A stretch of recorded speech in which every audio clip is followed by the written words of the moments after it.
Good afternoon बैठिए।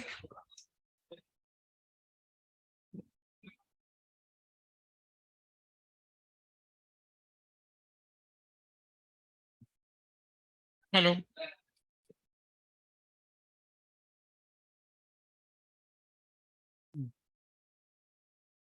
क्या था अपना डिस्कशन? शीट का डिस्कशन था। एक्सरसाइज 1 में करना था। Exercise 1 part 1 section. अच्छा, HIJU H से शुरू होता है, तो H में से कुछ पूछना है आपको। सेक्शन H में नहीं पूछना है। H2 का D part.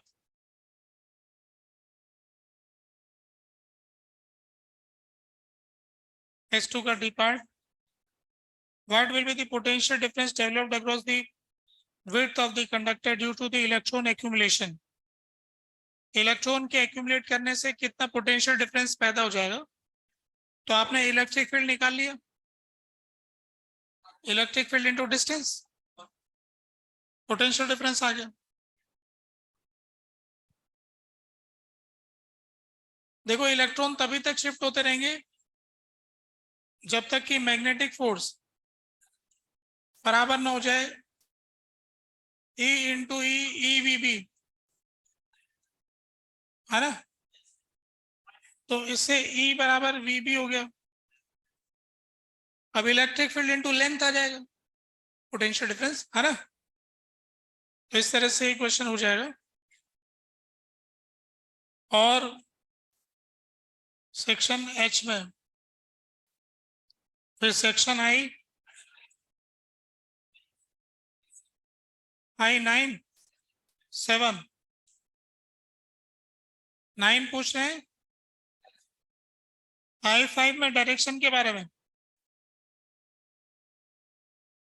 Find the magnetic force if it carries current I।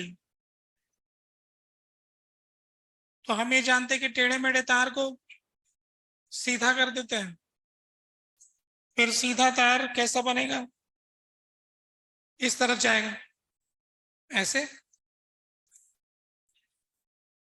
ये है ना I5, मैग्नेटिक फील्ड अंदर की तरफ, आइडियल क्रॉस बी नीचे की तरफ, फोर्स नीचे की तरफ आ गया। अगर वेक्टर नोटेशन लिखना चाहो तो उसमें लिख लो, अपने आप आ जाएगा। XYZ जो है ना, करंट को IL को direction wise minus I cap हो जाएगा L वेक्टर, और B हो जाएगा माइनस K कैप। इसका क्रॉस प्रोडक्ट करके देखो, से आ जाएगा। अब इसके बाद में आपने क्वेश्चन I7 पूछा है, तो I7 देखते हैं। क्वेश्चन I7,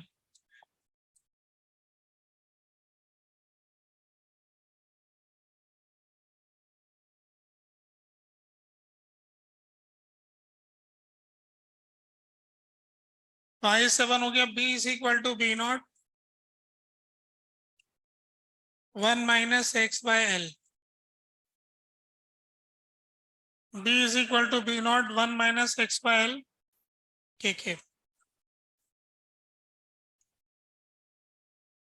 ठीक है।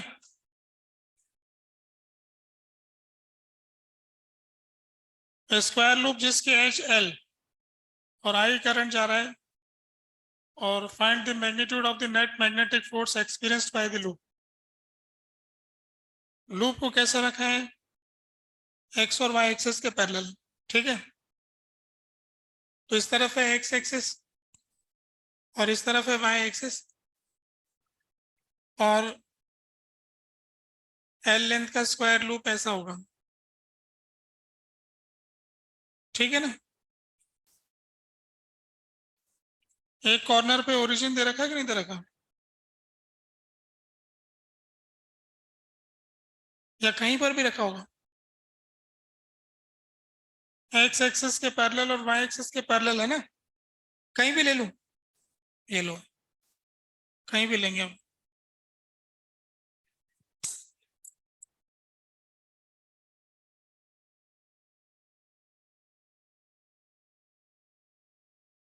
नहीं भी लेते हैं, यहाँ कहीं ले लेते हैं। एक एक्स एक्सिस के पैरेलल, एक वाई एक्सिस के पैरेलल। इसमें करंट मान लेते हैं कि ऐसे जा रहे हैं।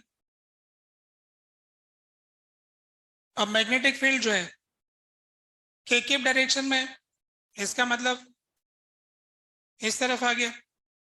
अच्छा, डिपेंड कर रहा है कि एक्स की कोऑर्डिनेट क्या है ना। अगर एक्स का वैल्यू एल से ज्यादा है कि एल से कम है, उसके हिसाब से वैल्यू आएगी। चलो तो हम तो ये कहते हैं कि इस वाली पूरी लाइन का एक्स कोऑर्डिनेट है एक्स नॉट, तो इस वाले का एक्स कोऑर्डिनेट होगा एक्स नॉट प्लस एल। ठीक है, तो अब मैं, अच्छा ये जो ऊपर वाला है इसमें मान लो कि मैग्नेटिक फील्ड एक्स कोऑर्डिनेट के साथ वेरी कर रहा है, तो डायरेक्शन वाइज ये तो कैंसिल हो जाएंगे। एक पे फोर्स ऊपर लगेगा तो एक पे इधर लगेगा, तो इसलिए इसका तो हिसाब लगाने की जरूरत ही नहीं है, सिर्फ इसी का लगाने की जरूरत है। तो अब अपन इसमें आई एल बी का फॉर्मूला लगा देंगे। आई एल की जगह एल और बी की जगह ही आ जाएगा, B nought into 1 minus X by L, X nought by L, है ना। प्लस दूसरे वाले में I L B, B nought into 1 minus X nought plus L upon L, ये आएगा ना टोटल। माइनस साइन लगाएं इसमें, इनके बीच में, क्योंकि डायरेक्शन उल्टा हो रहा है ना करंट। ठीक है, अगर इसको क्रॉस प्रोडक्ट के हिसाब से लगाना हो तो प्लस माइनस, तो डायरेक्शन इसको अपन ने प्लस ले लिया तो वो माइनस हो जाएगा। अब इसमें से क्या होगा कि एक्स नॉट वाली टर्म तो कट जाएगी, है ना। इसको दो में तोड़ सकते हैं आप, minus I L B nought into 1 minus X nought by L plus 1, तो ये वाला टर्म इससे कट जाएगा, तो आई एल बी नॉट जैसा आ जाएगा ना, वही दे रखा है। ठीक है, तो एक्स कोऑर्डिनेट के वेरिएशन का तो कोई फर्क ही नहीं पड़ रहा है, आसानी से आ रहा है। ठीक है,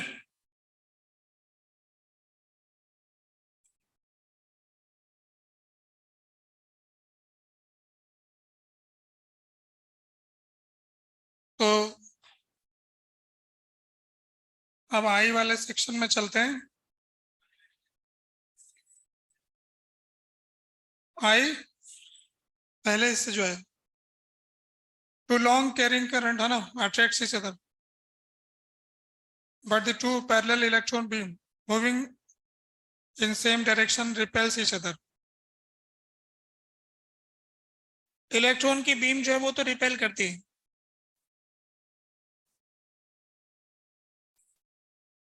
पर ये हम ये जानते हैं कि इलेक्ट्रॉन की बीम में एक तो मैग्नेटिक फोर्स होगा और एक इलेक्ट्रोस्टैटिक फोर्स होगा।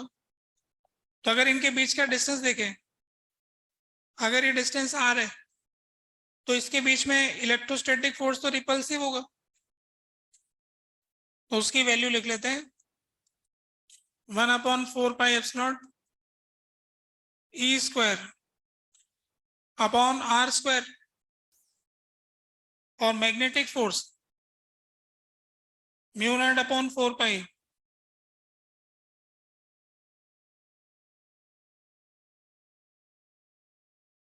अब एक की वजह से दूसरे का ई वी भी होता है ना, तो E into V into B, इसका B μ0/4π E upon R square, ये हो गया ना। अब इन दोनों को डिवाइड कर देते हैं, तो मैग्नेटिक फोर्स और इलेक्ट्रोस्टैटिक फोर्स का एक बार रेशियो निकाल रखा है अपने, कभी ऐसे याद आ रहा है।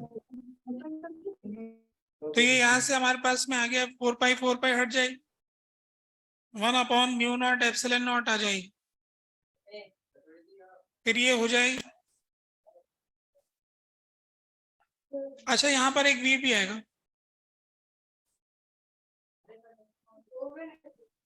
देखो फोर्स का फॉर्मूला था Q V B, E V और बी में भी फिर भी आता ना, mu nought upon 4 pi E V upon R square sine theta होता है, तो एक वी और आएगा, तो 1/v² आएगा। ये होता है सी स्क्वायर, सी होता है 1/√ऑफ म्यू नॉट एप्सिलॉन नॉट, तो C/V हो गया। तो electrostatic force is C/V times square times of magnetic force,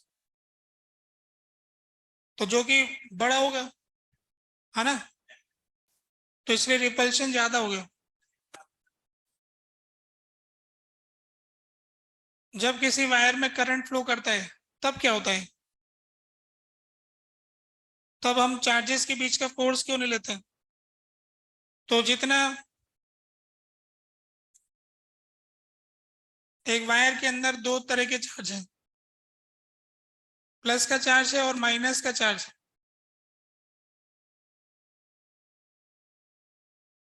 तो ये वाला प्लस इस प्लस को रिपेल करता है, ये इसको रिपेल करता है, ये वाला माइनस इस माइनस को रिपेल करता है, ये इसको रिपेल करता है, तो ये न्यूट्रल होके फिर रिपेल क्यों नहीं होते बताओ भाई? देखो प्लस ने प्लस को रिपेल कर दिया, है ना, और माइनस ने माइनस को कर दिया, ओवरऑल तो रिपेल हो गया ना। अच्छा, इस प्लस ने इस माइनस को अट्रैक्ट किया, है ना, इस माइनस ने इस प्लस को अट्रैक्ट किया, इस प्लस ने इस माइनस को अट्रैक्ट किया, माइनस इस प्लस को अट्रैक्ट किया, सब कैंसिल हो गए, इसलिए न्यूट्रल में ऐसा रहा नहीं इलेक्ट्रोस्टैटिक फोर्स, है ना। इलेक्ट्रॉन बीम का मतलब बहुत सारे इलेक्ट्रॉन ऐसे एक लाइन में जा रहे हैं, तो आप कहोगे कि मैं और फोर्स लगाऊंगा ना,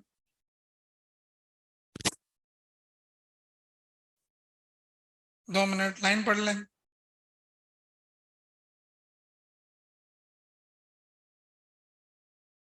बीम्स ऑफ इलेक्ट्रॉन का मतलब बहुत सारे इलेक्ट्रॉन जा रहे होंगे ना, तो ये फॉर्मूला लगाना नहीं चाहते हो, दूसरा लगाओ। ओके,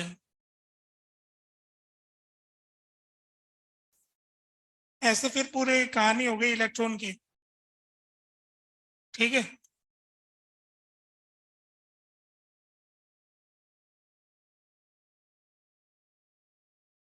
ये इधर भाग रहे हैं, है ना। अब इसका कैलकुलेशन करना चाह रहे हो,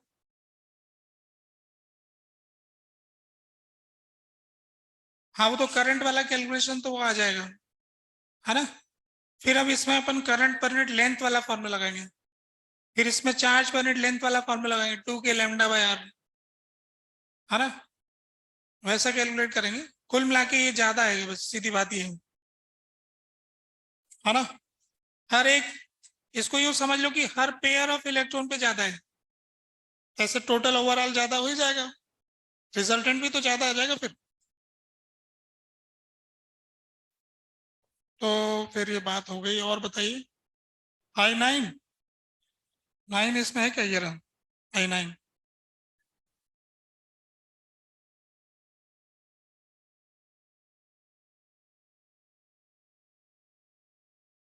A straight rod of mass m and length L can slide on two parallel plastic rails kept in horizontal plane with separation d.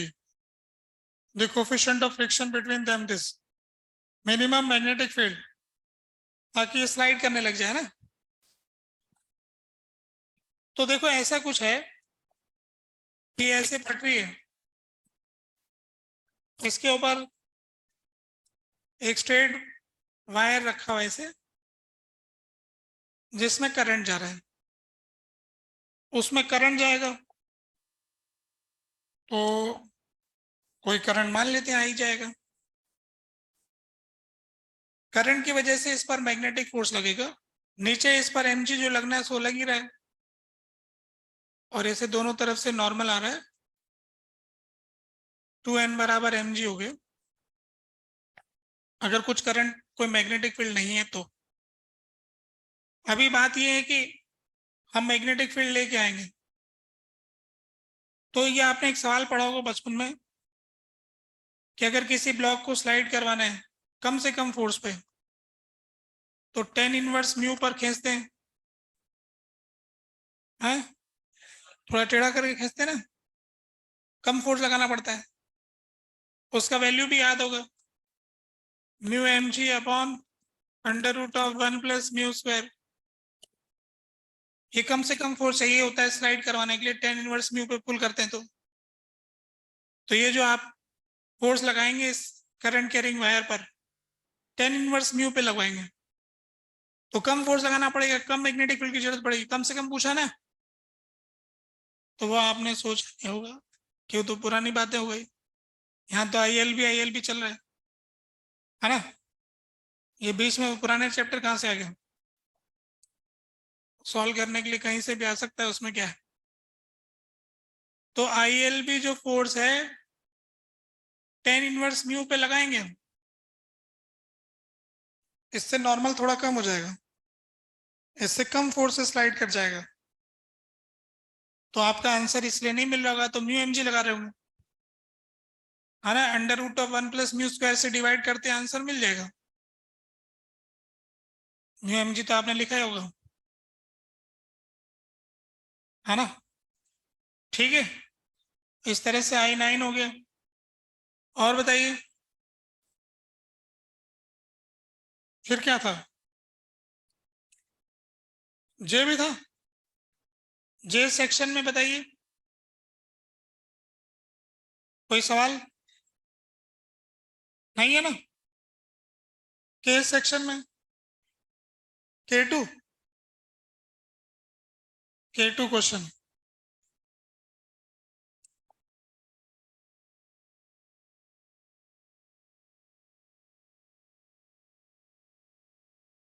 तो K2 क्वेश्चन में क्या दे रखा है कि एक शॉर्ट मैग्नेट है जिसमें मैग्नेटिक डायपोल मोमेंट दिया हुआ है, हॉरिजॉन्टल प्लेन दे रखा है, जिसका north pole east of north से 60 डिग्री पे दिया।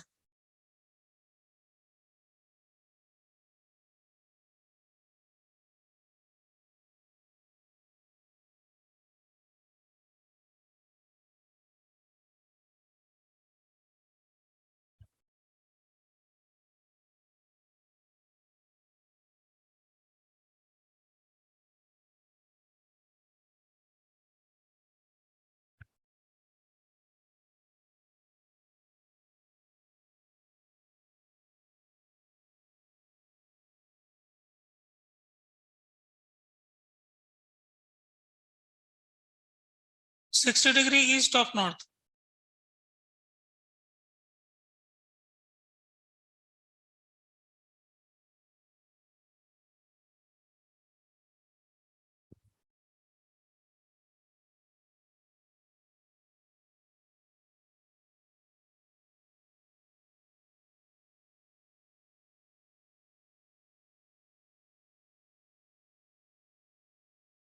ऐसा अपन ने मैग्नेट रखा जिसका डायरेक्शन ऐसा बता रखा है, net magnetic field.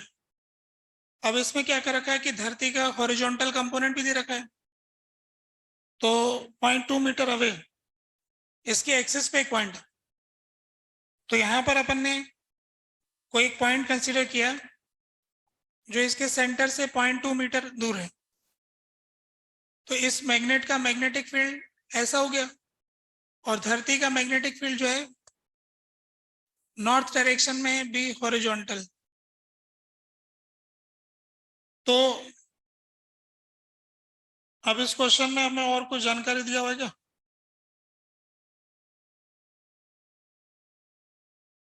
Find the net horizontal component, net horizontal चाहिए, तो ये 60 डिग्री हो गया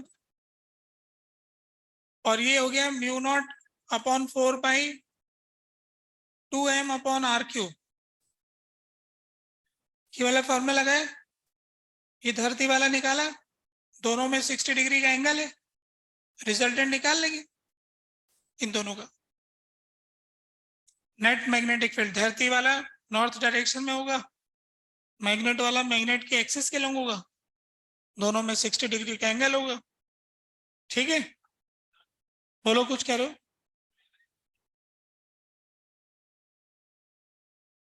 I9 जो है HCV में दिया है, उसमें आंसर अलग दे रखा, सेम क्वेश्चन है, कुछ अलग होगा, पढ़ने में गड़बड़ होगा कुछ। अच्छा, रीडिंग लगाओ जरा, HCV में रीडिंग लगाओ क्वेश्चन।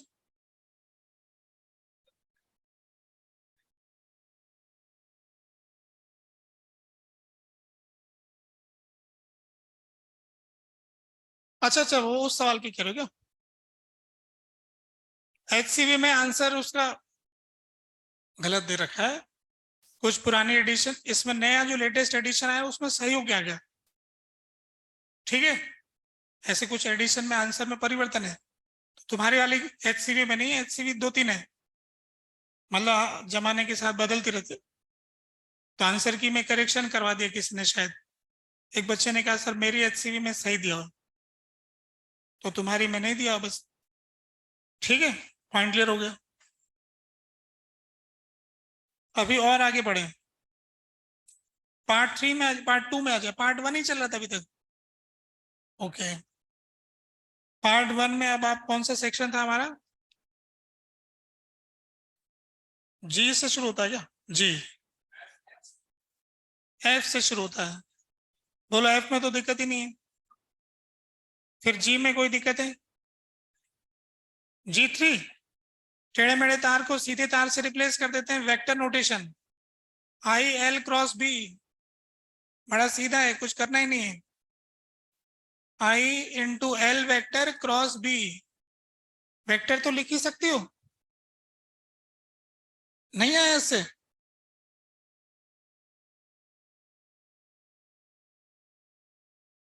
इसका लेंथ कितना हो गया, इस वेक्टर का लेंथ कितना हो गया? 2 मीटर, 2 हो गया, और 45 डिग्री का एंगल हो गया, तो 2/√2 I कैप, 2/√2 J कैप, तो √2 I कैप √2 J कैप, ये एल वेक्टर लिखा क्या? देखो, √2 I cap √2 J cap, vector लगाया नहीं होगा, है? दिखाओ जरा, दिखता है क्या? है, कहाँ लिखा?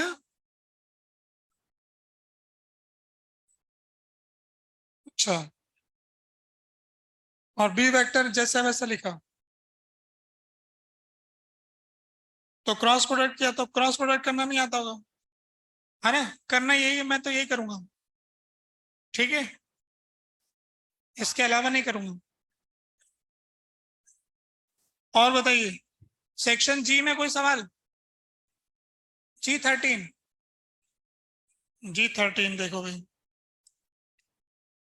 G13,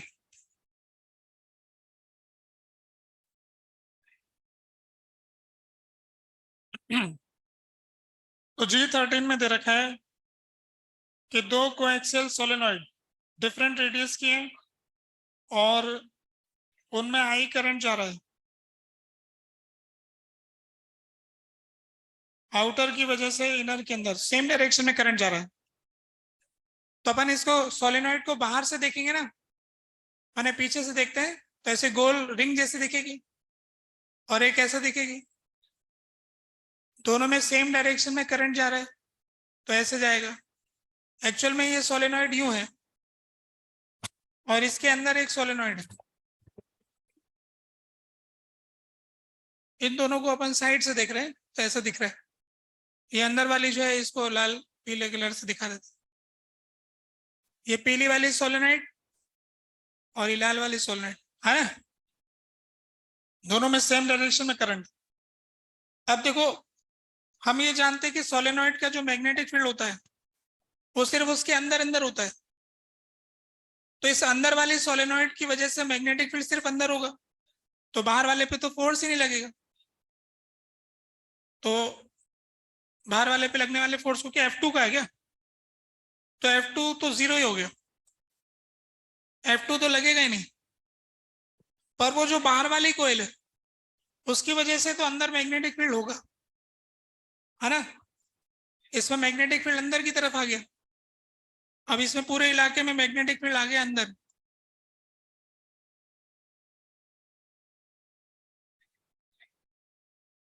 ठीक है, मैग्नेटिक फील्ड अंदर की तरफ आ गया।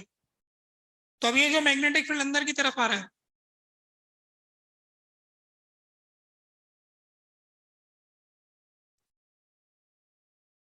मैग्नेटिक फील्ड जो अंदर की तरफ आ रहा है, उसका बात ये आ रहा है कि आइडियल क्रॉस बी से फोर्स की डायरेक्शन देखेंगे इस तरफ, तो इस पे फोर्स यूं आया, यूं आया, यूं आया, यूं आया, टोटल सम F1 का 0 आ गया,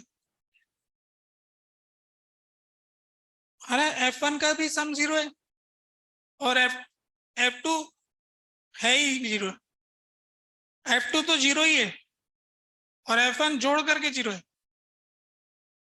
तो अब सवाल का जवाब चुनना है। F1 F2 दोनों 0 है, पहला। F1 रेडियली इनवर्ड है और F2 रेडियली आउटवर्ड है, ये तो गलत बात है। F1 रेडियली इनवर्ड है और F2 0 है, ये तो गलत बात है। F1 रेडियली आउटवर्ड है और F2 0 है। तो कंपटीशन में आता है ए और डी, ए और डी में से चुनना है। तो पहले वाला तो कह रहे हैं कि दोनों 0 है और एक कह रहे हैं कि एक 0 है, दूसरा रेडियली है, तो उसका सम भले 0 आए पर वो रेडियल है। तो सिंगल चॉइस का मामला है, तो हमको क्या चुनना चाहिए, ये बात आ गई, है ना। अगर F1 को 0 करता हूं तो कहीं ऐसा मतलब तो नहीं जा रहा है कि वो है ही नहीं। भाई F2 0 का मतलब, क्वेश्चन जो पूछना चाहता है ना, उससे ऐसा लगता है कि F2 0 भी उसने दिया हुआ है और एक F2 रेडियल भी दे रखा है। तो ऐसे कम्पिटिटिव ऑप्शन ये बताना चाहते हैं कि 0 का मतलब नहीं लगना, शायद ऐसा चाह रहा है वो। मतलब एग्जामिनर का जो 4 ऑप्शन के जो पॉइंट बन रहे हैं ना, मतलब कुछ कहना चाहता है, उसका क्या कहना चाहता है उसको हम ऐसे समझ रहे हैं कि F1 0 लिखने का मतलब लग ही नहीं रहा है, ऐसा शायद कहना चाहता है, क्योंकि इसने ऐसे 2 कम्पिटिटिव ऑप्शन दे रखे हैं F2 के मामले में। तो उसके हिसाब से लगता है कि फिर वो डी वाला सेलेक्ट करना चाहिए, है ना। ठीक है,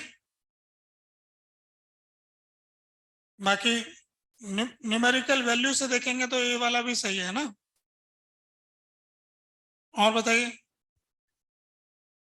अब सेक्शन एच में आ जाए, S3। अगर एक स्प्रिंग में करंट जाएगा तो स्प्रिंग का क्या होगा। तो स्प्रिंग में करंट जाएगा तो करंट तो जो भी कॉइल्स होगी उनमें सेम डायरेक्शन में जाएगा, सेम डायरेक्शन वाली कॉइल अट्रैक्ट करती है। जब सेम डायरेक्शन में करंट जाए तो स्प्रिंग कंप्रेस हो जाएगी, ठीक है। तो पैरेलल वायर एक दूसरे को अट्रैक्ट करते हैं अगर सेम डायरेक्शन में करंट जाता है, तो इसलिए ये स्प्रिंग कंप्रेस हो जाएगी, ठीक है। इसका यूज भी किया जाता है प्रैक्टिकली, ऑन करके कोई ऑटोमेटिक कोई ऐसी चीज जिसको बंद करना हो, तो ऐसे करंट ऑन करेंगे तो स्प्रिंग कंप्रेस होगी तो उसको खींच लेगी दूसरी साइड से। तो ऑटोमेटिक चीजों में इसका उपयोग भी करते हैं लोग, स्प्रिंग में करंट भेजने वाला, ठीक है। अब H6, a magnetic dipole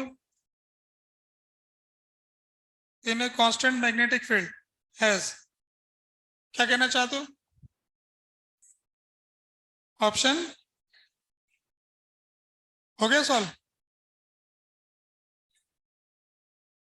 U की वैल्यू -P, अब इसमें m डॉट भी हो गया, तो सबसे कम तो -M भी होगा, है ना, और सबसे ज्यादा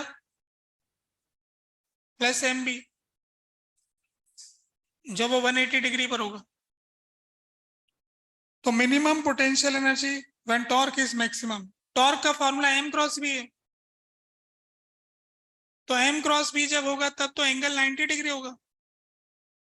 मैक्सिमम टॉर्क जब होगा तो एंगल 90 होगा, तो 90 पे तो 0 आएगा, माइनस वाला नहीं आएगा, गलत बात है ये तो। Zero potential energy when torque is minimum, जब टॉर्क मिनिमम होगा तो माइनस से प्लस दोनों में से कोई एक होगा, जीरो तो नहीं होगा। Maximum potential energy when torque is maximum, ऐसा भी नहीं है। Zero potential energy when torque is maximum, उस समय 90 डिग्री तो cos 90 जीरो होता है। टॉर्क जब मैक्सिमम है 90 डिग्री का एंगल है, cos 90 जीरो हो गया तो टोटल जीरो हो गया। तो ये वाला डी वाला ऑप्शन सही हो गया।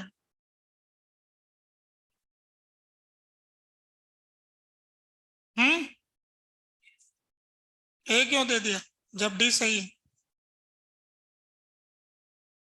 डी तो सही है, गलत तो, गलत क्यों टिक मारेंगे? डी सही है भाई, है ना। ये कुछ चेक कर लेना, भले ही 2017 का सवाल ऑनलाइन में मिल जाएगा, इनकी खुद की साइट पे मिल जाएगा। और 8th question, H8। 8th question में ऐसा दे रखा है कि STD current I flows in small square loop of wire of side L in horizontal plane. The loop is now folded about the midpoint, half of lies in vertical plane. ठीक है, अब देखो क्या होगा। ये स्क्वायर है, इसमें I current जाता है,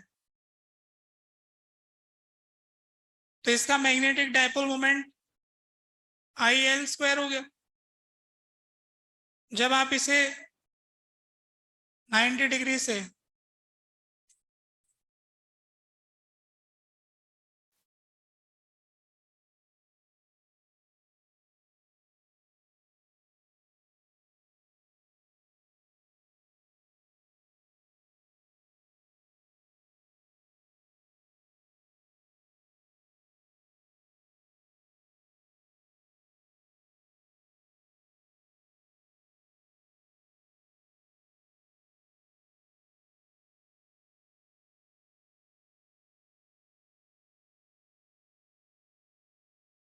ये देखो भाई, इधर ये जो अपन को दिखा रखा है, इसको अपन ने मोड़ दिया इधर, ऐसे आधा वर्टिकल आधा इधर, तो इसके दो बन जाएंगे। ऐसे अपन ने कर रखा है क्लास में, तो इसका m/2 m/2 हो जाएगा। ये m था ना, एक साइड आधी हो गई तो m/2 हो गया। तो करंट यूं जा रहा है, करंट यूं जा रहा है, तो इसका m/2 ऊपर हो गया, और फिर m/2 इधर हो गया।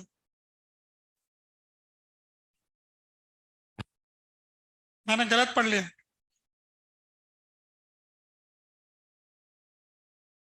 इसमें क्या टिक मार रखा है तो दिख नहीं रहा ढंग से। 8th वाले क्वेश्चन में तो और आसान क्वेश्चन है। स्टेबल इक्विलिब्रियम कब होता है? जब वेक्टर m और वेक्टर b पैरेलल होते हैं, स्टेबल होता है। और अनस्टेबल कब होता है? जब ये एंटी पैरेलल होते हैं। तो टॉर्क तो तभी जीरो होता है, इक्विलिब्रियम के लिए फोर्स और टॉर्क दोनों जीरो है। तो m वेक्टर और b वेक्टर का डायरेक्शन चेक करो, ठीक है। और बताइए,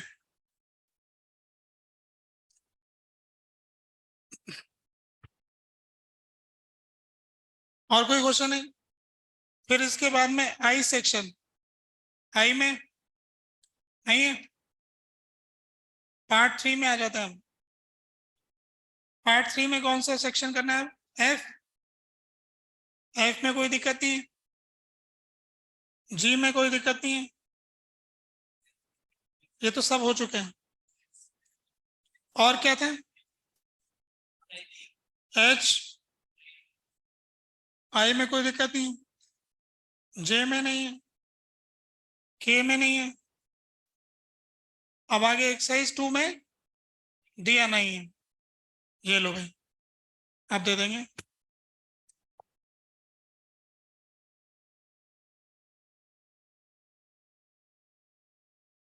तो अपनी क्लास में अपन लूप वाले सवाल कर रहे थे, एक दो सवाल और रह गए थे, तो खत्म करते हैं इस बात को, फिर आगे बढ़ते हैं।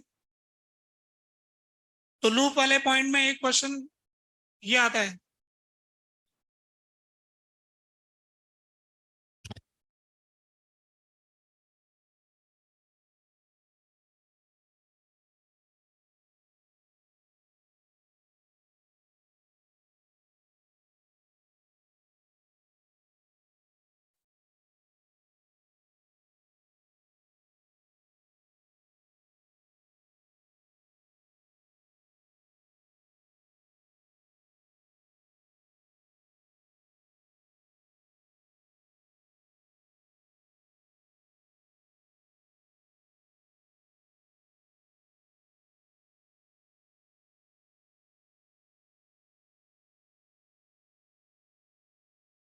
इसमें करंट आई जा रहा है, इसमें करंट I1 जा रहा है, इसमें I2 जा रहा है।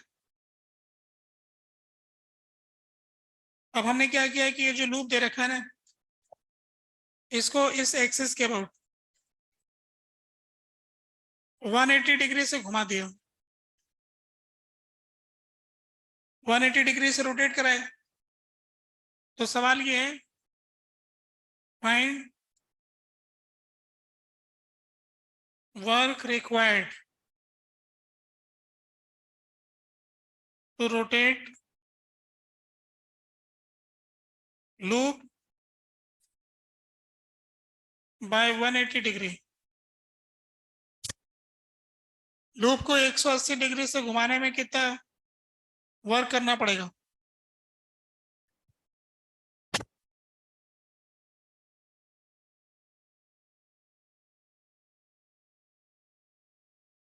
पंखे वंखे सब लोगों ने बंद किया, ठंड ज्यादा लग रही है क्या?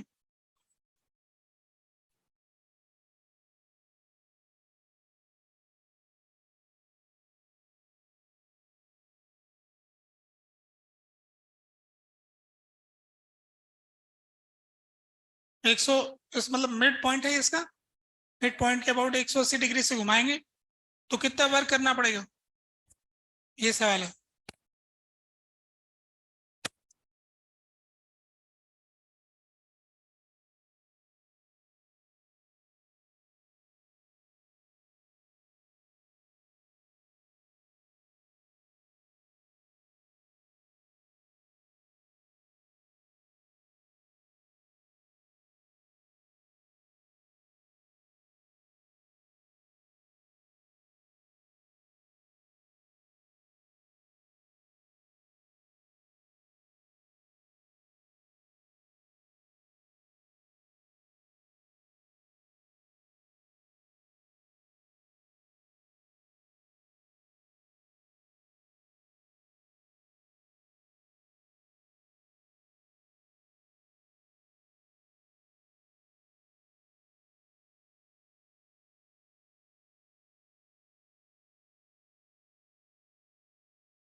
अब देखो कैसे करेंगे इसको। अब देखो इसमें ना बड़ी दिक्कत ये होने वाली है कि अगर आप इसको ऐसे सोचेंगे, ऐसे घुमाने के बारे में, तो इसके अंदर फिर इसका 3D आ जाएगा, फिर उससे मैग्नेटिक फील्ड, उसका फोर्स, फिर उसका टॉर्क वगैरह, आसान मामला नहीं है ना। अब इसका आसान तरीका ये है कि हम इसमें ये फॉर्मूला लगा लेंगे, -m.b, तो W एक्सटर्नल बराबर U final minus U initial. अगर हम ये काम कर ले तो काम बन सकता है। अब चक्कर इसमें ये पड़ने वाला है कि ये फॉर्मूला भी तब लगता है जब बी यूनिफॉर्म हो, बी तो यूनिफॉर्म नहीं, फिर कुछ सॉल्यूशन चाहिए इसके लिए। तो फिर अपन ऐसा करेंगे कि लूप टेक्नोलॉजी लगाएंगे।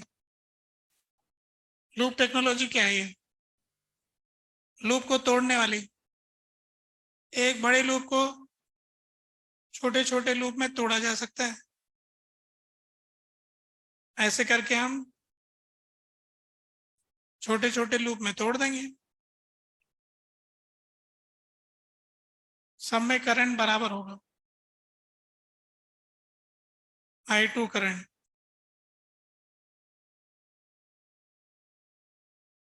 तो ये जो बड़ा लूप है ऐसे छोटे छोटे लूप से मिलके बना हुआ है, और हर एक वर्टिकल स्ट्रिप के अंदर भी एक जैसा है।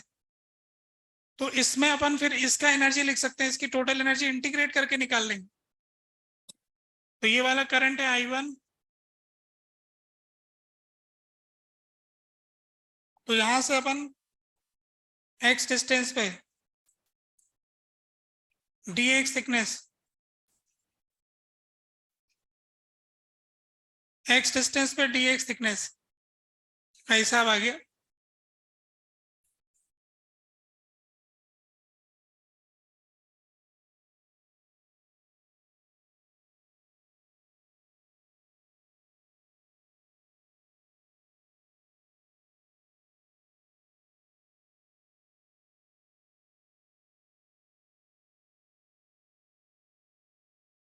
अब यहाँ पर du की वैल्यू है,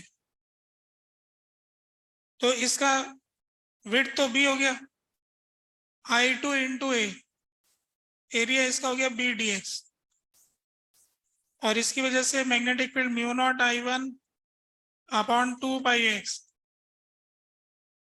माइनस साइन फॉर्मूले में होता ही है, m की डायरेक्शन अंदर है और b भी अंदर है, तो cos 0 आ गया, फॉर्मूले का माइनस माइनस लगा दिया। ये इनिशियल वाली एनर्जी निकाल रहे हैं, और ये लिमिट लगेगी a से a प्लस बी, तो पहले की एनर्जी आ जाएगी minus mu naught I1 I2 upon 2 pi into B ln a plus B upon A,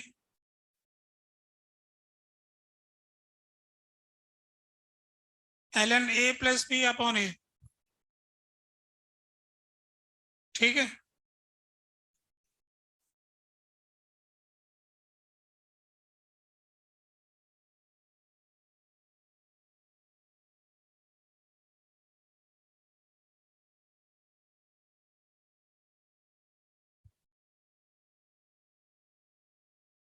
u final will minus u initial, तो u फाइनल तो माइनस ऑफ u इनिशियल होगा, तो minus of 2 times of u initial. जब इसको 180 degree से घुमाएंगे तो m vector उल्टा हो जाएगा, तो cos 180 आ जाएगा, तो ये जो एनर्जी है इसका माइनस हो जाएगा, तो u final is minus of u initial, तो u final minus u initial, work done हो गया। तो twice of minus of u initial जो आया उसका माइनस करके डबल कर देना, तो इस तरह से आपको ये आंसर मिल जाएगा। ठीक है, ऐसा भी हम कर लेते हैं, एक और सवाल करते हैं।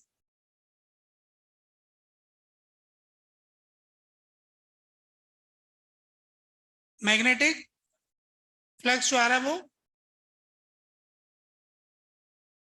मैग्नेटिक फ्लक्स की वैल्यू इसी फॉर्मेट में आ रही है, आ सकती है, क्योंकि मैग्नेटिक फ्लक्स में भी एरिया से गुणा हो रहा है ना, हाँ वही चीज आ रहा है, क्योंकि मैग्नेटिक फील्ड इनटू एरिया होता है, तो वो एक करंट इसमें आ रहा है, बस एक मल्टीप्लाई हो रहा है ना।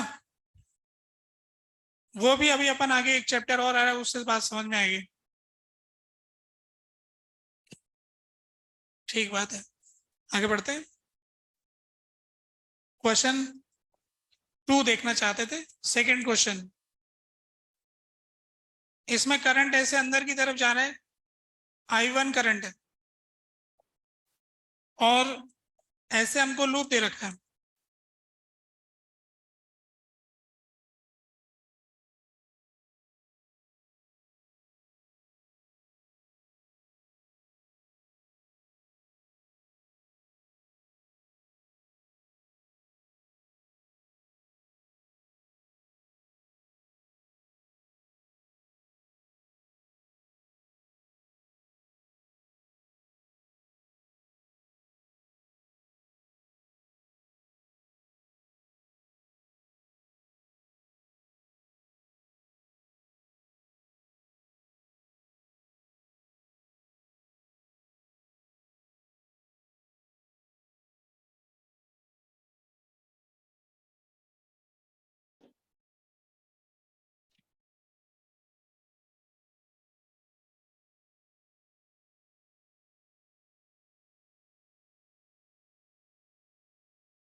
ये वाला एंगल थीटा हो गया। अब साइड ए और बी हो गई, ये वाली साइड यहाँ से ए मान ली, और ये यहाँ से लेके यहाँ तक भी मान ली, इसको थीटा नॉट मान ली। इसमें ये इन्फिनिटी लॉन्ग वायर है जिसमें करंट यूं जा रहा है, और एक लूप ऐसे दे रखा है।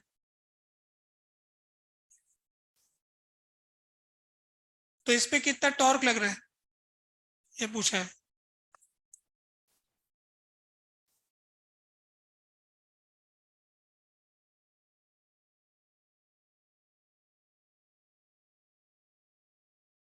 इस लूप के ऊपर टॉर्क बताइए।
हम्म।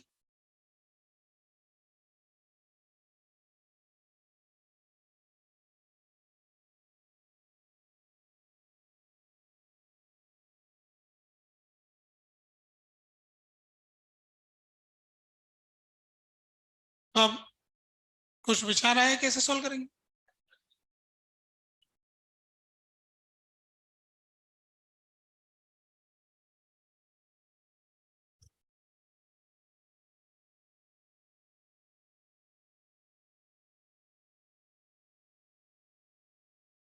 जैसे आर्क है ना सर्कल के फॉर्मेट में, इसकी रेडियस ए है और इसकी रेडियस बी है, ये ऐसे सीधा सीधा है, ये तो सबको दिख ही रहा है।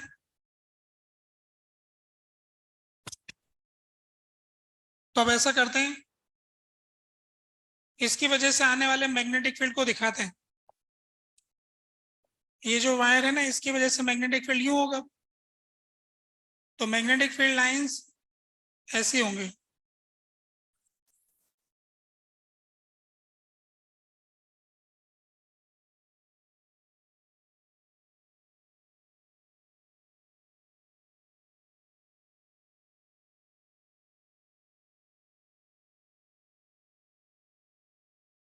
ये बी ऐसा होगा, हर कोई जानता है। अब ये वाला जो वायर है, ये तो इसके अलोंग ही आ गया, इस पर तो फोर्स ही नहीं लगेगा, इस पर भी फोर्स ही नहीं लगेगा, सिर्फ इस पे लगेगा और सिर्फ इस पे लगेगा। फोर्स निकाल लेते हैं, देखो कि कितना लगेगा। तो इसके लिए हम क्या करते हैं कि यहां से कोई दूरी लेते हैं, यहां से x डिस्टेंस पर dx थिकनेस का एक छोटा सा टुकड़ा लेते हैं। I D L cross P, I इधर है, बी इधर है, अंदर की तरफ आ गया डी एफ। ऐसे ही इधर भी आएगा, उसमें बाहर की तरफ आए,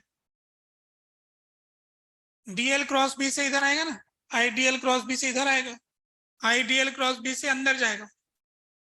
कुछ भोले बच्चों को चैप्टर खत्म होने तो पता नहीं कैसे इधर इधर कैसे जाता है, एंड हो जाता है, तब तक उन्हें नहीं समझ में आता है।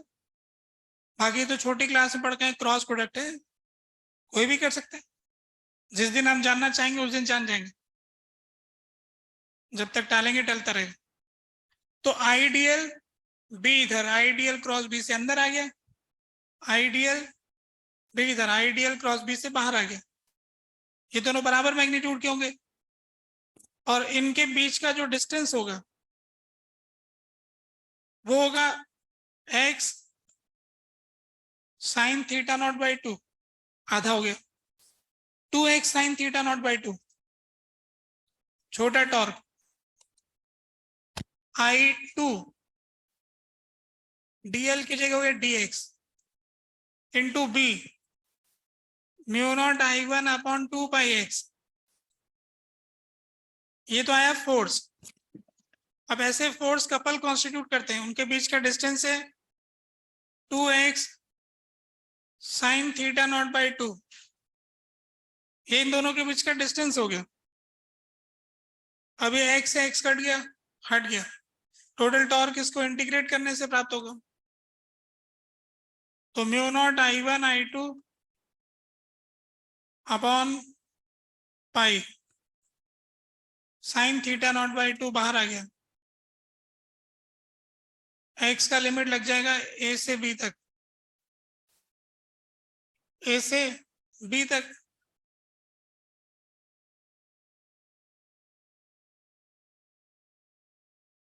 b माइनस से आ गया,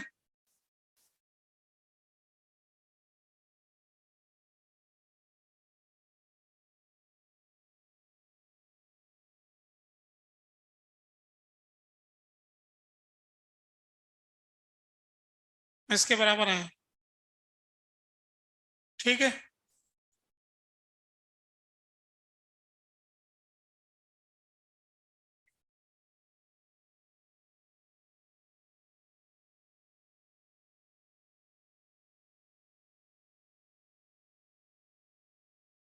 ऐसा चाहते हो तो बनाता हूं एक बार, फिर बात करता हूं। अगले पेज पे जाऊं, ये बात तो नोट कर लो पहले ध्यान से, है ना।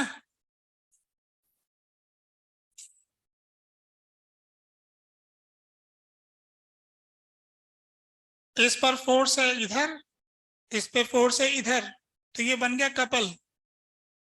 फोर्स के बीच का distance 2x sine theta naught by to, force into distance torque, integrate, सारे टॉर्क जोड़ दिए, टॉर्क टॉर्क जोड़ के टोटल टॉर्क आ गया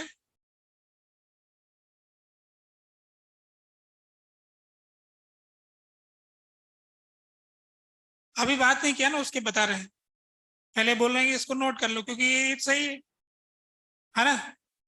अभी गलत तो जो है वो हम उस पर बात करते हैं जो गलती कर रहे हैं। ठीक है, नेक्स्ट पेज पे भी जा रहा हूं मैं, ये तो आपने नोट कर ही लिया। अब गलत कैसे करें ये बोल रहे हो, ये लो, वो तरह से कर सकते हैं।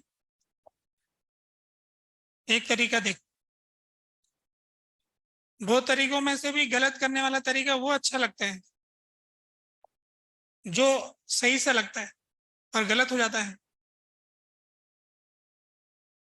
सच्चा आदमी झूठा बोले तो धोखा ज्यादा होता है, झूठे का क्या धोखा।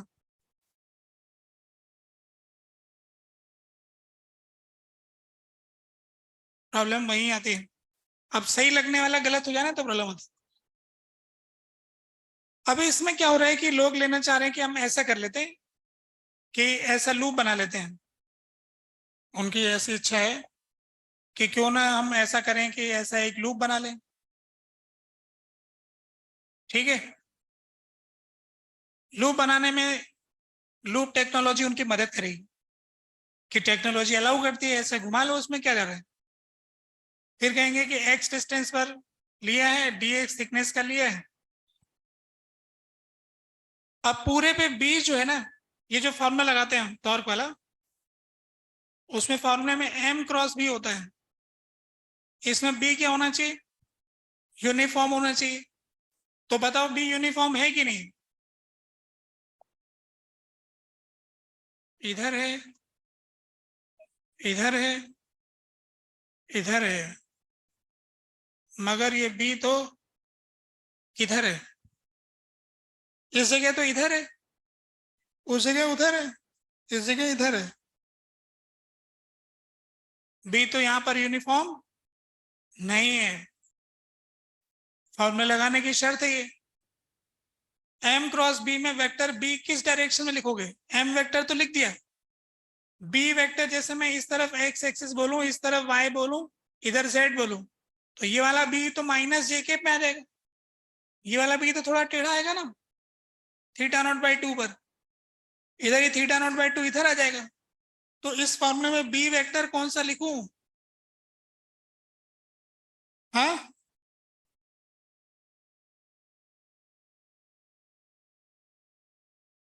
क्या करना कह रहे हो।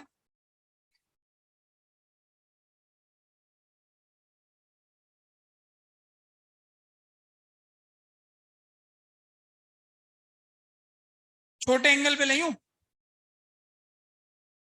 हाँ, उसको भी और तोड़ लें, डबल इंटीग्रेशन। हाँ करो ना,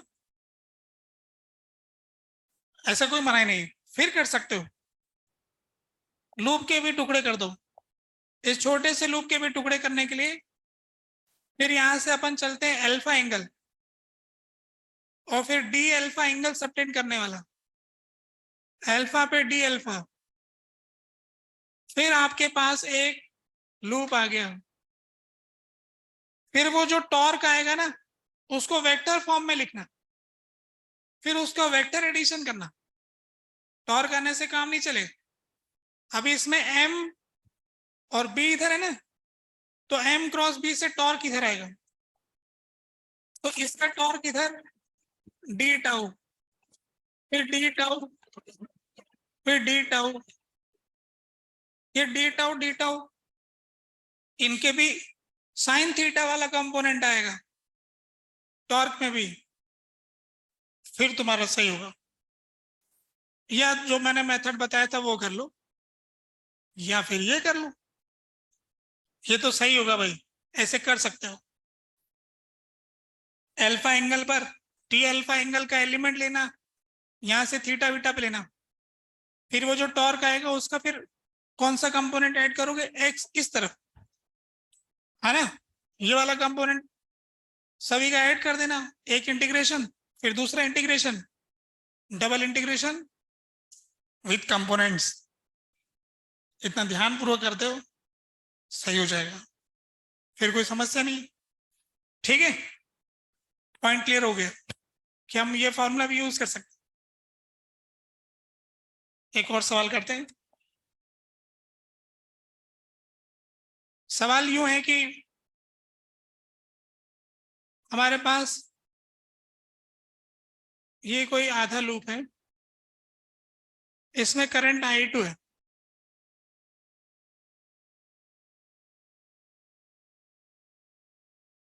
और इस इलाके में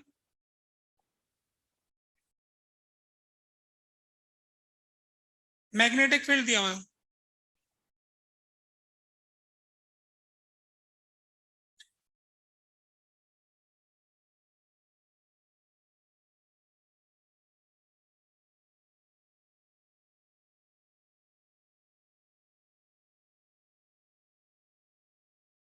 तो अपन से पूछा है कि फाइंड, इस तरफ अपन एक्सिस सिस्टम दिखा देते हैं, इस तरफ है एक्स एक्सिस, इस तरफ है वाई एक्सिस, आपकी तरफ है जेड एक्सिस। इसका रेडियस हमको दिया हुआ है बी है, इस लूप का रेडियस बी है। तो आपसे पूछा है फाइंड टॉर्क ऑन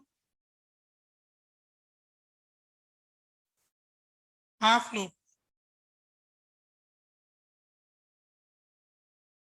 आधे लूप पे टॉर्क बताओ।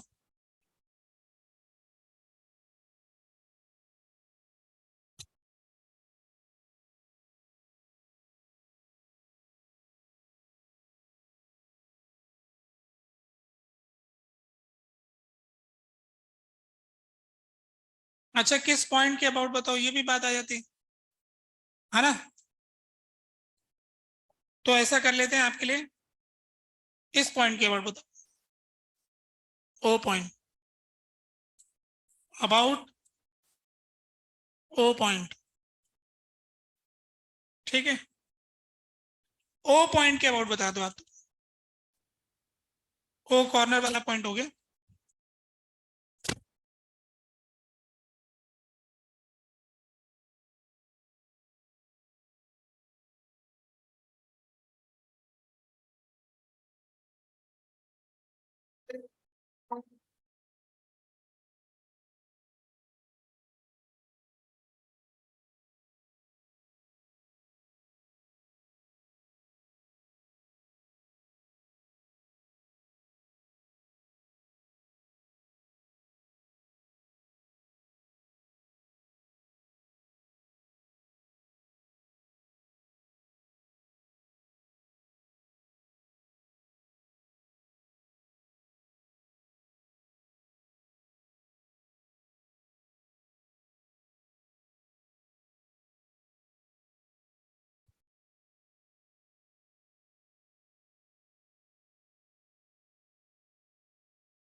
आगे आंसर।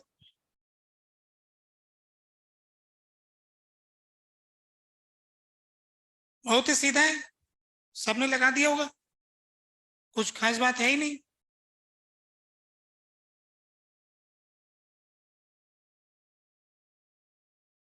देखो कैसे करते हैं। हम क्या करते हैं, कोऑर्डिनेट सिस्टम मानते हैं, वाई एक्सिस एक्स एक्सिस, ठीक है। अब हम अपनी तरफ से यहां से एक थीटा एंगल पर डी थीटा एंगल सबटेंड करने वाला एक छोटा सा करंट का टुकड़ा लेते हैं, I two R D theta B D theta, I two B D theta. तो ये वाला एंगल थीटा है, तो ये थीटा हो गया, तो ये 90 माइनस थीटा हो गया। इस तरह से मैं इस वाले पॉइंट जो है इसका पोजीशन वेक्टर लिख सकता हूं, इसका लेंथ वेक्टर लिख सकता हूं।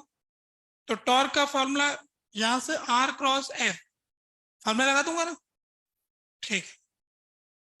टॉर्क अबाउट हो, ये हो जाएगा आर क्रॉस एफ का सम कर दूंगा, ये मैंने डिसाइड किया। ये एक टेक्निक है, मैं दूसरा तरीका भी बताता हूँ। पहले ये तो बिल्कुल फंडामेंटल है, हर कोई निकाल लेता है, सब समझदार इतने तो, कि आर क्रॉस एफ टॉर्क होता है। अब रखने की बारी आई, आर वेक्टर को कैसे लिखूंगा, बी कॉस थीटा और बी साइन थीटा ना, B minus B cos theta, I के बी साइन थीटा जे के।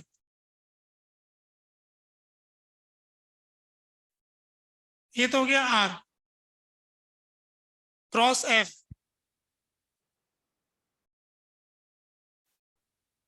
एफ की जगह रखेंगे आई टू बी डी थीटा, इसको वेक्टर फॉर्म में चाहिए, तो इसका साइन थीटा आई के कॉस थीटा जे के, साइन थीटा आई के cos theta j k, IDL, ideal vector, ideal vector आया नहीं, cross product of B, B हो रहा हमारे पास बी वन आई के, बी टू जे के, बी थ्री के।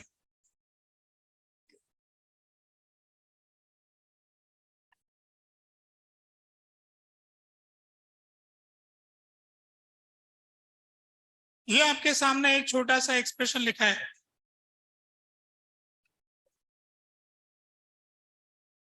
क्रॉस क्रॉस कर लेना, मतलब क्रॉस प्रोडक्ट, इसका क्रॉस उसके साथ, इसका क्रॉस उसके साथ, ऐसे। फिर एक क्रॉस से कुछ मिलेगा, दूसरा क्रॉस करना, दो दो क्रॉस करोगे, फिर जो बचेगा करना इंटीग्रेट, जीरो से लेके पाई तक। कैसा मेथड है, इजी, कुछ भी कोई भी कर लेता है ना, कोई समस्या नहीं, ये बिल्कुल बेसिक टेक्नोलॉजी है। वेक्टर फॉर्म में फॉर्मूले का इस्तेमाल करना, फॉर्मूला अपने आप डायरेक्शन डिसाइड करेगा, कोई अपन को दिमाग लगाना नहीं। पर कोई कह रहा है कि नहीं मैं दिमाग लगाना चाहता, तो दिमाग लगाएंगे तो सॉल्व जल्दी होगा, और तो क्या, है ना। पर वो होना चाहिए, है ना, तो फिर होगा वो, नहीं होगा तो फिर टाइम लग जाएगा फिर उसको लाने में। तो इसका दूसरा मेथड देखिए, मेथड टू, मेथड टू में हम यूं कह रहे हैं कि ये जो करंट जा रहा है ना, I2,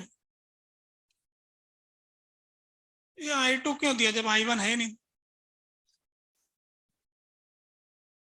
कोई बात नहीं, अब दे B1 तो ऐसे ही दे रखा था ना, बी तो फिर I2 I1 कुछ भी, उससे कोई फर्क नहीं, I2 दे रखा है इसलिए I2 लिया ना। अच्छा मैं यूं कह रहा था कि इसको आप ऐसा कीजिए, मेरी तरफ से पूरा कर दीजिए, तो ऐसा लूप पूरा हो जाएगा, फिर एम क्रॉस भी लगा देंगे, तब अच्छा लगेगा। पर ऐसा करने के बाद फिर प्लस एक और ऐसे भी तो करना पड़ेगा, फिर इस पे तो फोर्स निकालना आसान होता है, इस पे तो टॉर्क निकालना आसान होता है, तो इस पे टॉर्क निकाल लेंगे, इस पे टॉर्क निकाल लेंगे, टोटल ऐड करके आंसर बता देंगे। तो मैं इसका टॉर्क बताता हूँ पहले, ऊपर वाले का। इसका टॉर्क तो हो गया m क्रॉस b। ये वाला टॉर्क तो क्या है, कपल वाला टॉर्क। तो ये तो सभी पॉइंट के अबाउट सेम होता है, इसलिए इसमें तो ओरिजिन ओरिजिन का कोई लेना देना नहीं। जिस पॉइंट के अबाउट निकाला वो कोई भी पॉइंट हो, ओ के अबाउट बोलेंगे तो भी यही है, यहाँ लेंगे तो उसके अबाउट भी ये वाला टॉर्क। तो m की जगह आप बताओ क्या आएगा, I2 pi B square by 2। देखो इसका वेक्टर अंदर क्या ना m, तो माइनस के क्रॉस b1 i के b2 j के b3 के। तो ये टॉर्क तो आपको मिल ही जाएगा। इसको अपन टॉर्क 1 कह देते हैं, क्योंकि इससे टोटल टॉर्क नहीं मिला, इससे उस वाले हिस्से में मिला। अब इस वाले हिस्से पे लिखना चाहते हैं, तो इसमें फिर वापस वो जो इंटीग्रेशन पूरे पे किया था ना घुमा के, अब वो इस वाले के लिए कर लो। तो इस वाले में वैसे सीधी सीधी सी बातें हैं कि इस लाइन के अलोंग जो मैग्नेटिक फील्ड उसका तो आएगा ही नहीं, बस इन दोनों का आएगा। अरे नहीं तो अपना इतना क्यों चिंता करें, फॉर्मूला लगा देते सीधे ही। यहां से अपन फिर अब इसका वेक्टर छोटा बनेगा x डिस्टेंस पर dx। तब दूसरा वाला टॉर्क लिख रहे हैं हम, टॉर्क 2। तो इसके लिए r वेक्टर सीधा x i कैप हो गया, इंटीग्रेट करने में x i cap r cross f लिखना है इसके ऊपर। तो इसमें करंट है I2 into dx i cap cross b1 i के b2 j के b3 के। अब ये वाला i क्रॉस j क्रॉस के ये वाला फटाफट हो जाएगा, फिर जो आएगा उसका फिर i के साथ किया, फिर 0 से लेके 2b तक। इससे आपको दूसरा वाला टॉर्क आ जाएगा, इन दोनों को ऐड कर देंगे, टॉर्क 1 प्लस टॉर्क 2 वही होगा जो उसको इंटीग्रेट करने से आएगा, है ना। कुछ लोग तो ऐसे ही इसको ओरली निकाल लेते हैं दूसरे वाले को, क्योंकि जिसका आएगा उसका point of application mid point हो जाएगा। बी एक जैसा है ना, सीधा आई एल इंटू ऊपर ये वाला डिस्टेंस ले लेंगे मिड पॉइंट वाला, तो ऐसे जल्दी से वो ओरली लिख सकते हैं, आई एल बी दोनों की डायरेक्शन में लिख देंगे। पर ठीक है, हम ज्यादा नहीं सोचेंगे, ऐसे हाथ नहीं घुमाना है हमें, तो अपने आप वेक्टर से आ जाएगा हर तरफ जिधर भी आना है। तो इस तरह से अपन ने जान लिए सारे तरह की टेक्नोलॉजी की बातें। लूप आ जाए तो क्या करें, लूप ना आए तो लूप बना लें, ऐसा भी कर सकते हैं, लूप को टुकड़ों में तोड़ दें, छोटे छोटे लूप को जोड़ दें। ऐसा कोई सवाल जिसमें जोड़ने में फायदा होता हो, ऐसा बना हुआ याद नहीं, पर हम बैठ के बना सकते हैं, है ना। ऐसे हमारे मन में जैसे हमको क्वेश्चन जब बनाना होता है ना, तो फिर हम ऐसे सोचते हैं कि क्या करना है, ये सारी टेक्नोलॉजी है और ये सारे फार्मूले हैं, तो कौन सी बात बच्चा क्या सोचता है उसके आधार पर फिर सोचते हैं कि ये तो कोई सोचता ही नहीं होगा, ये कर लेते हैं।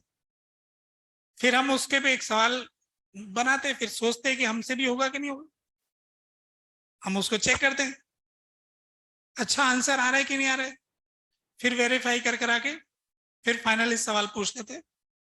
तो जैसे अभी मेरे दिमाग में आइडिया है कि लूप तोड़ने वाले सवाल हमने देखे, कभी लूप जोड़ने में फायदा हो रहा हो, इसका कोई खास प्रॉफिट आना चाहिए, तो उस पर कभी कभी सवाल बनाने में बहुत टाइम लग जाता। तो हमने ये सोचा कि लूप जोड़ने वाला ढूंढेंगे तो कैसे सोचेंगे, ऐसे जैसे आप सवाल बना सॉल्व करने में सोचते हैं ना, वैसे बनाने में सोचना पड़ता है कि ऐसे क्या करेंगे कि ऐसा जोड़ने में फायदा हो। अलग अलग निकाले तो बहुत मुश्किल हो जाए, जोड़ ले तो बहुत आसान हो जाए, ये हमें सोचना है। जो न सोच पाए उसका उसका ना हो पाए, ये उसका थीम ये है। मतलब हम कैसे नंबर काटेंगे ये थीम पहले तय करते हैं, फिर उसके बाद सवाल बनाते हैं, ठीक है। और कुछ लोग हम समझते हैं कि बच्चे शीट भी नहीं करे होंगे, मेहनती बच्चे नहीं, इनके नंबर तो ऐसे ही काट लेते, शीट के सवाल देंगे, फिर इनके पेरेंट्स आएंगे तो बताएं देखो ये शीट का ही सवाल पूछा था, इससे तो हुआ ही नहीं, तो ये कह रहा है मैं पढ़ता हूँ, ये नहीं पढ़ता है, ये होमवर्क करता हूँ बोल रहे हैं। तो उनको बता देंगे ये 20 सवाल पूरे शीट के देखे देखे सेम टू सेम है, और इसके 20 में से सिर्फ 5 ही सही है, तो देखो ये पढ़ता नहीं है, प्रूव हो रहा है, कैसे नंबर आएंगे, है ना। तो ऐसे ऐसे सोचने के लिए भी सवाल बनाने होते हैं। कभी कभी ये कि शीट के सवाल थोड़ा सा चेंज करके बनाते हैं, कुछ भोले बच्चों को उलझाने के लिए, जो आंसर रट के जाते हैं वो सोचते हैं बहुत कठिन है, रट लेता हूँ बी आंसर, तो इनको माइनस दिलाना है ना। तो उसमें फिर डेटा चेंज करके ऐसा करते हैं कि पता भी ना लगे कि डेटा चेंज हो रहा है, सब शक्ल वैसी वैसी लगे। हॉरिजॉन्टल के साथ की जगह एंगल वर्टिकल के साथ, इसका एंगल प्लेन का एंगल ये दिया हुआ है, उसका एंगल उसके साथ दिया हुआ, मैग्नेटिक फील्ड के साथ एंगल दे रखा है, किसके साथ एंगल दे रखा है, ऐसे कर कर आके थोड़ा जोड़ बाकी लगाते हैं कि कैसे नंबर, किसके नंबर काटे जाए, है ना, ये भी सोचते हैं, ठीक है।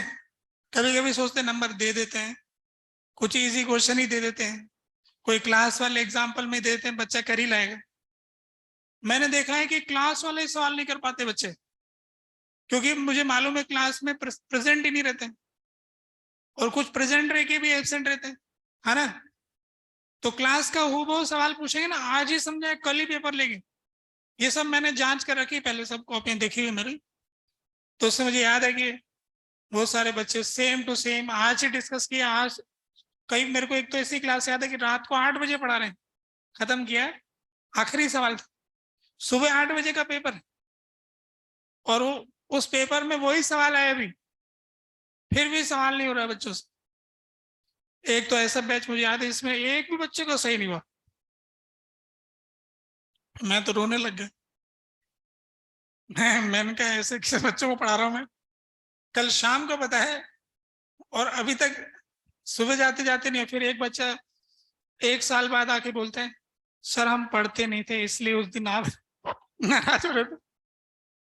चलो ठीक है, आज का समय खत्म हो गया, आपकी क्लास का टाइम आ रहा, नया टॉपिक क्या शुरू करूं, है ना। अब ये नेक्स्ट टॉपिक जो है ईएमआई, चलो छोटा सा ऐसी बात कर लेता हूँ नाम से,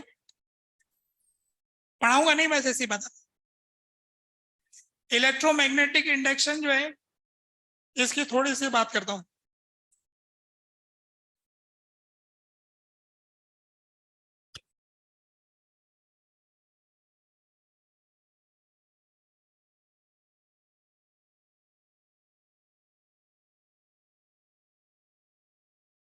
इलेक्ट्रोमैग्नेटिक इंडक्शन जो चैप्टर है, ये एक पिछले सारे चैप्टर से डिफरेंट हो रहा है। जैसे आपने देखा था करंट इलेक्ट्रिसिटी एक चैप्टर था, उसकी अगर आप मेन बात देखो तो केसीएल केवीएल, है ना। अगर करंट इलेक्ट्रिसिटी की कोई मुख्य बात समझे तो एक ही रूल है, केसीएल लगाना केवीएल लगाना, जो भी जानता है वो कर लेता है सवाल, मतलब उसके अंदर फॉर्मूले नहीं है, पर प्रैक्टिस का रूल है, समझने वाला, मतलब क्वेश्चन से कुछ चीजें सीखने को मिलती है।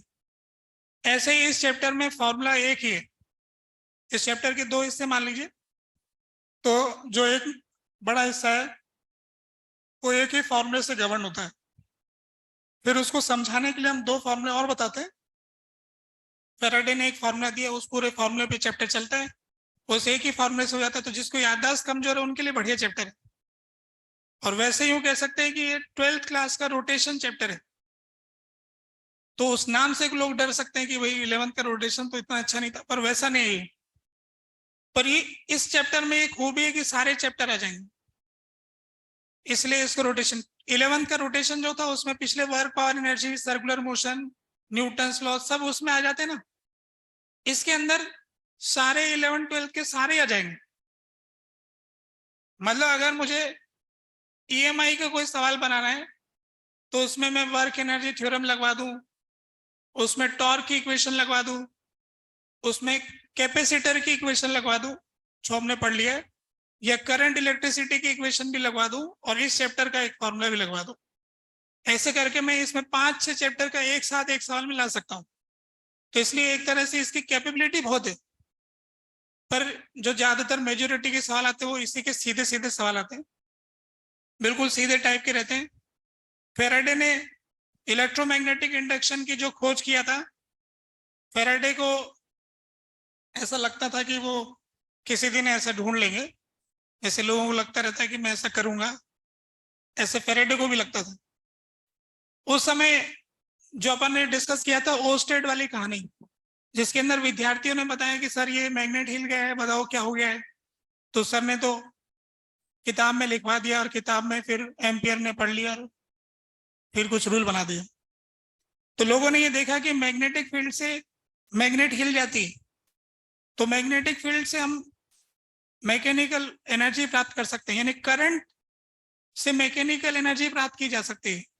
हमने देखा कि करंट से मैग्नेटिक फील्ड पैदा होता है और मैग्नेटिक फील्ड में नीडल रखिए तो हिल जाएगी। तो ऐसे करने से आप इलेक्ट्रिकल एनर्जी से मैकेनिकल एनर्जी प्राप्त कर सकते हैं। जैसे पंखा चल रहा है तो इलेक्ट्रिकल से मैकेनिकल प्राप्त हो रही, ऐसा लोगों को पता लग गया था। फिर लोगों ने सोचा कि इसका उल्टा भी होना चाहिए, मैकेनिकल से इलेक्ट्रिकल प्राप्त हो जाए। तो इसके बाद फिर लोगों ने ढूंढना शुरू किया कि मैं ढूंढता हूँ कोई ना कोई तरीका, कोई मैकेनिकल से इलेक्ट्रिकल पैदा हो जाए। तो इसमें काफी लोग लगे थे, इसमें से फेराडे भी थे। ऐसा कहते हैं कि हर समय अपने जेब में मैग्नेट रखते थे। तो एक दिन इन्होंने खोज लिया। फेराडे ने अपनी डायरी में इसका वर्णन कर रखा है।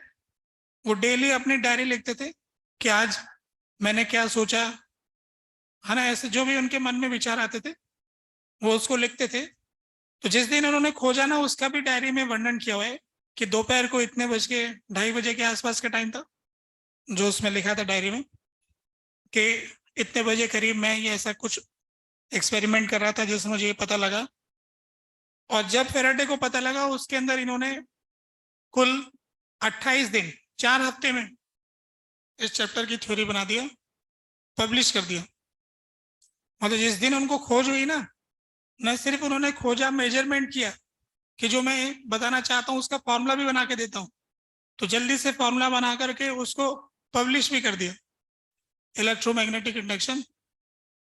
तो वो हम जानेंगे कि इन्होंने कौन सा फॉर्मूला दिया था। अमेरिका के वैज्ञानिक हेनरी जो है, उन्होंने भी खोजा है इसी फॉर्मूले को इंडिपेंडेंटली।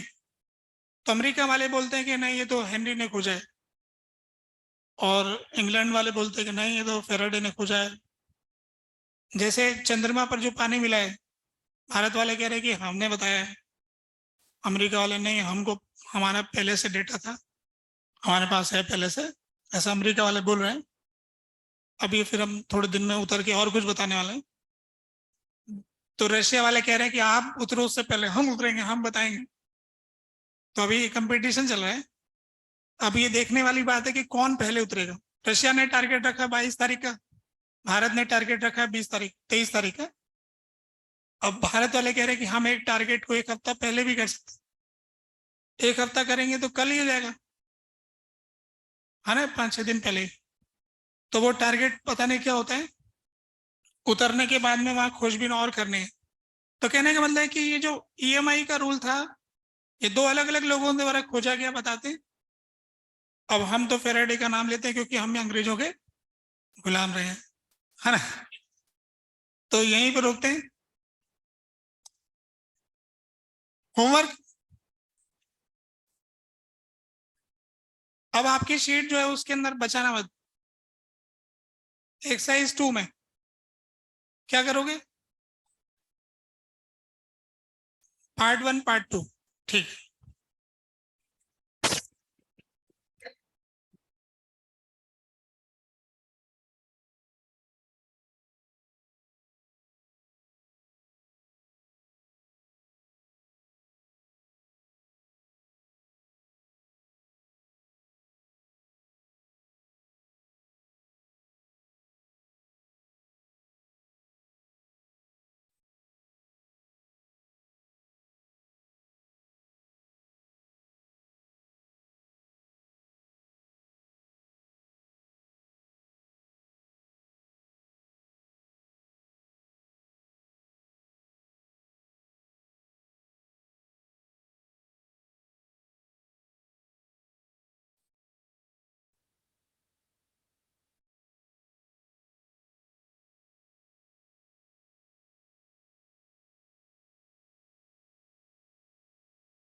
कर मैं नहीं